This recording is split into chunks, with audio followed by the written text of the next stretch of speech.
We are right now in the Tengpura area of Srinagar. Now, this is the spot from where fire was seen emanating late last night, and in no time, the fire spread to these temporary tent structures, and then, more importantly, to the carpet godown. Now, carpet godown, it was full of carpets, and then you also had material which was highly inflammable, solutions, etc., that caught fire, and then a fire that was that could have been normally taken care of by using water was basically became a chemical fire, and then they had to bring in foam and other latest material that is used to control chemical fires. But lot of destruction, lot of devastation, but only fortunate bit of news here is that no one has been killed. That's very fortunate considering the intensity of this fire. The other part is that because of the water, these pools around, the fire could not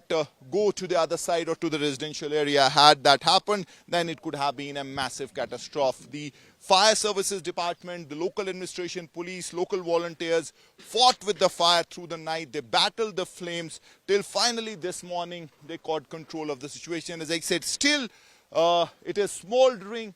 There are plumes of smoke that are coming out, fire emanating here and there, but still they managed to take control, and now the investigations are on to find out what really went wrong, how such a fire got emanated initially, and those investigations are underway. While a lot of damage to property, so that assessment is also on. So a massive fire incident in Srinagar, inferno that took almost 12 to 14 hours to take control of, but lessons learned that fire obviously is a massive issue for Kashmir in winters, because people use crude heating devices to fight the cold, like Bukharis, Kangris, which more often than not are the cause of fire, and then also overloading of electrical equipment, wires that leads to short circuit. That is also one reason, and we have seen quite a few devastating fire incidents through these winters in the Kashmir Valley.